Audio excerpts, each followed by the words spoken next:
All right, here we go. This one's going to be a 10mm test. Today we have a couple Underwood rounds to try out. So for our first one, we have our 155 grain XTP. Here's what that one looks like. Does have your nickel plated brass. That one's rated at 1500 feet per second. And for our other one, that one is our 180 grain XTP.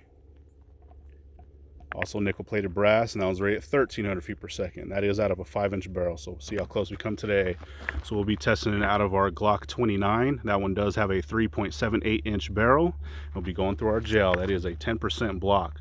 Do over a catch block behind that, so a total of 22 inches of gel, 4 layers of cotton t-shirt on the front, and like always, we'll set up our chronograph so we can hopefully pick up those impact velocities. So let's set up and see how these rounds do head to head. First one up will be that 155 grain. All right, we're stepping back to 15 feet.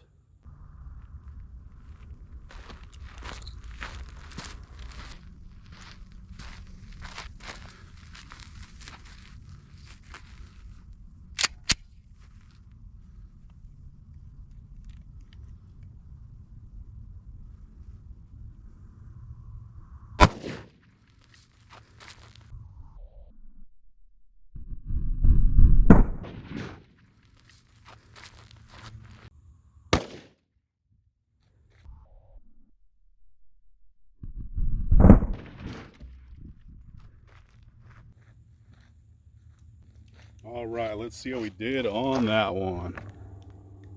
So it looks like our impact velocity on that one was 1317, so definitely not too bad there. Wasn't 15, but still pretty good for that short barrel. All right, so here is that entry. It looks like we got a really good hit on that one, and you can see right down in that cavity that thing's already splitting, and we have some huge star cuts going on so far. So let's check it out from the top.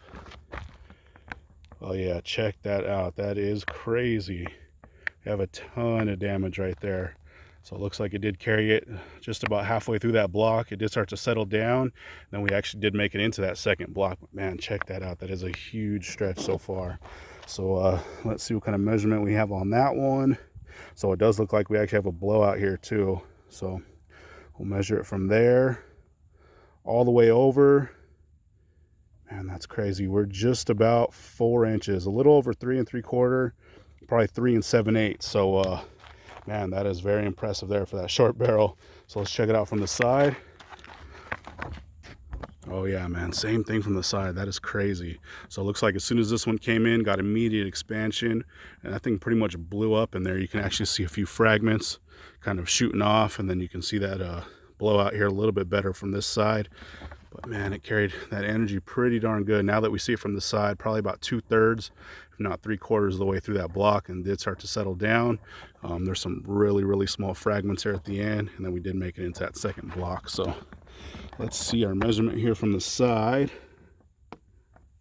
So from the side, we are at about 3.5.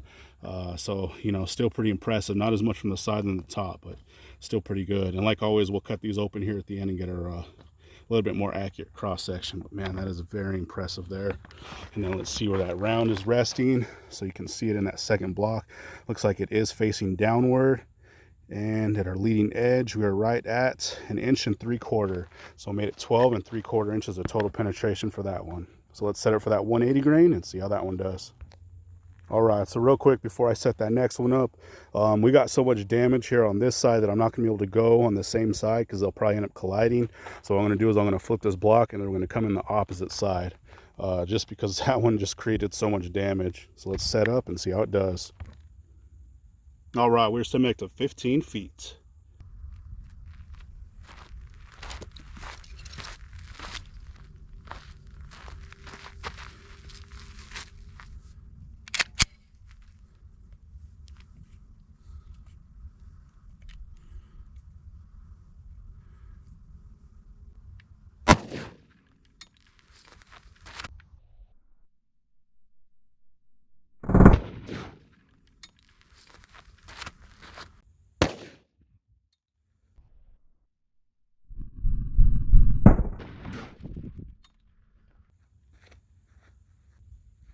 All right, let's see what we did on that one. So I definitely flinched on that one. That trigger went off a little bit quicker than I was expecting, but let's see how we did. All right, so our impact velocity on that one was 1146, so definitely not too bad. Wasn't that full 13, but still pretty good. I know a lot of people will say that neither one of these are full power or just like they did with the last one, but you got to remember this is out of a short barrel Glock 29, pretty much the shortest 10 mil you can get. I have tested all these out of our full size 5-inch and they all hit right as advertised, so still pretty good there. And here is that entry. So like I said, I did flinch pretty hard. Thankfully I was aiming right where I wanted, so we definitely got a really good hit on that one. So you can see that entry and a pretty good star pattern so far. So let's check it out from the top. And same thing from the top. So you can see a nice stretch going all the way through. Looks like this one actually carried that energy pretty much the whole way through that block to about that last inch or so. And then we did actually make it into that second block a pretty good ways. So let's see our measurement here from the side. So at our widest spot, we're about 2 3/4 inches. So definitely not as much as that 155, but still pretty good. So let's check it out here from the side. And same thing from the side. So it looks like as soon as it came in, pretty much got immediate expansion. Nice star pattern going through. And then like I said, that one did carry probably 3/4 of the way through that block. And then it did start to settle down maybe that last inch or so. So let's see our measurement from the side. So we are right at, let's see, about 2 1/4 from the side. So definitely not as much from the side than the top, but still pretty good. And then let's see where that round is resting. So you can see right down in there, it looks like that one is actually facing downward too, just like that 155. And our leading edge, we're about 3 3/4 inches. So that one made it 14 3/4 inches of total penetration. So definitely not too bad. So let's check these out one more time from the top. So let me flip this block real quick. So I figured I'd show it this way just to be a little bit more accurate. So the one on the right is that 155, and that one is going away from us. And then the one coming towards us is the 180 grain. So you can see this one, as soon as it came in, pretty much exploded in there. A couple of fragments throughout that track. And we did settle down, and then we did actually make it into that second block. And for that 180, same thing with that one. That one did come in. Open up really nicely also, pretty impressive. And carry that energy pretty much the whole way through that first one. And then we got some pretty good penetration to that second block. So let's pull these rounds and see what they look like. All right, so check these things out. Looks like they both got some awesome expansion. So the one on the right is that 155, one on the left is that 180. So here is that 155. You can see it looks like that one got some pretty picture perfect expansion on that one. Looks like it mushroomed right back, and it looks like a couple of those pedals tried to pill over that base. It was moving out pretty good for that short barrel, so definitely pretty impressive there. But got some really nice performance on that one, and some decent penetration also, so not too bad. And here is that 180 grain, same thing with that one. Looks like it opened up really nice, peeled those pedals right back. Does have a little bit of that gel still stuffed down in there, so like always we'll rinse these out at the end before it pictures. But pretty impressive there, and that one actually got some really nice penetration as well. So good to see out of that short barrel 29. So we'll check them out one time from the bottom. So the one on the right is that 155, one on the left is that 180, and last time from the top. So like I said, I will rinse these out so we can get some good, still shots and slow-mo and all that good stuff here at the end. There we go, guys. That one was that 155 grain XTP versus the 180 grain XTP. Those are both Underwood loads out of that short barrel Glock 29. Thanks for watching, guys. All right, so here's that cross section for that 155 grain. This one was definitely pretty impressive. Check out those splits. Those things are huge. Really, really wide cut. Same thing on this other side. I did remeasure these, and we're right at 4 inches. So that's quite a bit of damage there. I think it was moving out pretty good. Over 1,300 feet per second. So it's good to see out of that short barrel. So let's cut this open. All right, so here's after being cut. So this bottom is the right side, this top is the left. So you can see as soon as this one came in, right at that 1/4 inch mark, pretty much exploded in there. You can see a ton of that cotton t-shirt that it drug in, and a huge stretch going all the way through. But man, that is crazy impressive right there. That one did a ton of damage. Definitely wasn't the fastest, but still 1,300 out of that short barrel was pretty good.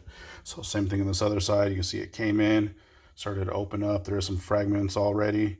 I did actually pull a few out there also, but just a crazy amount of damage. Huge splits. You can see quite a bit more of that fabric that it drug in. But man, that is pretty crazy stuff there. At 10 millimeters, no joke. And it's definitely a really fun one to shoot so far too. I'm definitely loving that 29. So let's do one more quick angle. And this stuff is kind of barely hanging on too. It's pretty much all the way at the very end of these blocks. But check that out. Huge splits. Same thing on this other side. But there we go, guys. That one was that 155 grain XTP loaded by Underwood. All right, and here's that cross section for that 180 grain. This one was pretty impressive also. Got some nice big splitting going on. It actually did some pretty crazy damage in there. I'm not sure if the camera's picking it up, but it's really tearing that gel up. And same thing on this side. Huge splits. So I did remeasure these right at their peak. They're right at 3 inches, but they're averaging about 2 3/4. So definitely not as much damage as that 155 grain, but you know, still pretty good. So let's cut it open. All right, and here's after being cut. So this bottom is the right, this top is the left. So you can see pretty much as soon as that one came in, started to open up, doing all kinds of damage. You could see quite a bit of that cotton t-shirt that it drug in. Some pretty deep cuts, pretty surprising. There wasn't as much fragmentation in this one because of course it wasn't moving as fast, but there's a couple pieces, the pieces there on the right. But still pretty impressive damage there. So here's the top, same thing. Came in, started to parachute open. Nice channel going all the way through that chunk of gel. And same thing, this one definitely drug in quite a bit of that cotton t-shirt. But one nasty wound channel for sure. And if I remember correctly, I think it was about 1150. So not the hottest stuff out there. I guess, you know, for the full size, it is full power stuff, but out of that short barrel, definitely drops quite a bit. Like I said 100 times, I have tested it out of the full size, and I pretty much got right as advertised. So definitely a good round. Just drops off a little with that short barrel. So let's do one more quick angle. So there it is one last time. Definitely some nasty stuff there. Nice wide splits. Just one jumbled mess. So there we go, guys. That one was that 180 grain XTP loaded by Underwood.